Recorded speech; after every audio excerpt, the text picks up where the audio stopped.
So in the latest episode of City on Fire, two more people die as we kind of get a shift in where we should look when it comes to suspects for Sam's case. So for the first topic, it's just about what happened to the camera that Sam lost and what was on it. In the short version of a long story, Sam loved being close to Nikki and being under his tutelage to the point where you could almost say that maybe she was as close to him as Sewer Girl is, but whether or not they were messing around or not, who knows? That's hard to say. But what we know for sure is that Sam was documenting all of the acts of arson, and it seemed that one time Solomon caught her and demanded the film. So while Sam was able to hide the film and tuck it away for Charlie to eventually find, Solomon got the camera, broke it, and pretty much that's what happened to her camera. As for what she was hiding on it, it was a lot of random shots, but also there's one shot of Solomon, Nikki running from a building that was on fire that had a person in it who likely died. And that is evidence that could put them all away. And for Solomon, as shown in this episode, there aren't many limits to what he would do to keep a roof over his head or even to protect Nikki to a some point. And smashing the camera is just bare minimum. An easy task for him. Which leads to the second topic in question, which deals with eliminating one of the suspects, and pretty much we just learned that Will definitely did not shoot Sam. I mean, at least from what he says to us, we have a less likelihood to suspect him.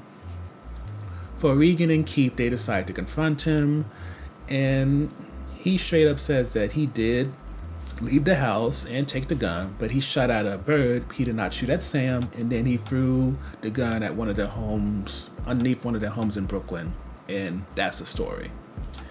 Now, is that the end of the story? Absolutely not. Keith is still brought in for questioning, and while he tries to maintain some level of innocence, he's still very much on McFadden and Parser's radar. And while he's still on Emery's good side, so he keeps him from saying anything stupid, at the same time, the more Keith seems like a liability, the more you can see Emery perhaps letting him take the fall. But to add a few more details, it seems that even though Regan and Keith are on the path to divorce, it seems that them being on the same page with parenting, it does allow for a moment where they at least can sleep in the same bed together.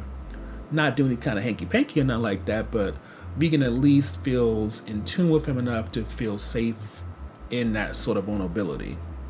But with learning about having a gun and then his son getting a hold of it and all that stuff, that pretty much puts them back at square one to the point where she's still talking about divorce rather than potentially reconciling or giving them any type of sign that they could be on that path.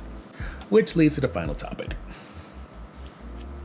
William, because of his ego, decides he has quite a bit of evidence, and he's gonna go confront Emery about him likely being a part of Sam's death.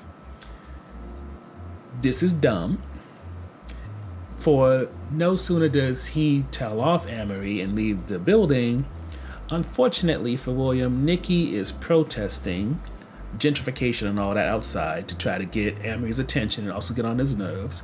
And because Emery needs to handle the situation with William as soon as possible, because William is connecting too many dots way too easily, he sends Nikki and his goons in order to handle not only William, but also the evidence that William has collected. To add on more layers to the situation, Detective McFadden and Detective Parser happened to be in the lobby of the building as William was exiting and Nikki was having this protest. And while Detective Parser gets distracted by Charlie, who gets away and discovers what's on the cameras and all that, when it comes to Detective McFadden, she chases after William, Solomon, and Nikki, who end up on what I believe to be the Staten Island Ferry, but they handle McFadden, well, specifically Solomon handles McFadden by tossing her to the ground in the subway so that she can't follow them. And as for William, Nikki, and Solomon, once on that Staten Island Ferry, Nikki confesses to nothing, William makes a lot of accusations, and in the end, Solomon chokes out William and then tosses him overboard to drown to death. But that's not the only person who dies.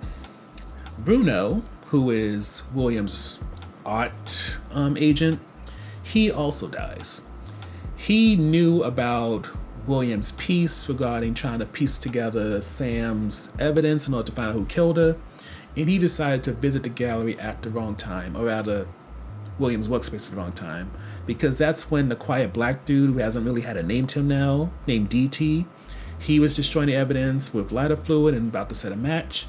Bruno came in, he whacked the hell out of him, set fire to the place, and next thing we know, not only is the whole second floor on fire, but there's an explosion, so the likelihood of Bruno surviving that is slim, especially since DT hit him so hard that he was bleeding from his head. So in terms of highlights, the death of William allowed for multiple things to happen. It allowed you to see that Saul is capable of killing people with his bare hands, and that Nikki and also Amory on above giving someone a kill order. This combination puts them all as possibilities for Sam murder, and I would even say regarding Amory, who hired Nikki to destroy places so that the Hamilton Sweeney group could buy properties, it really gives you a whole different take on Nikki's role in all this, and also Amory's use of him. And even though it still doesn't answer the question of how these two hooked up, it does at the very least give you a sense of the reasons behind their relationship and why Nikki's probably full of shit. So the last highlight just deals with the episode answering some questions, and the main one is that Will is now no longer a murder suspect, and also what happened to the camera and what was on the camera.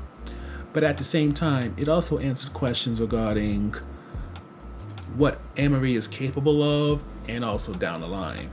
And I would even say it also kind of makes you have new theories or else different things you have to think about. Like, for example, Will has been a person I was pretty sure killed Sam all this time, but now I feel like Solomon seems like the obvious choice, but maybe the idea is to push us towards Solomon since we've seen him kill before, but really it could be Sewergirl that killed her, because between jealousy regarding Solomon, jealousy regarding Nikki, maybe she's the one that pulled the trigger.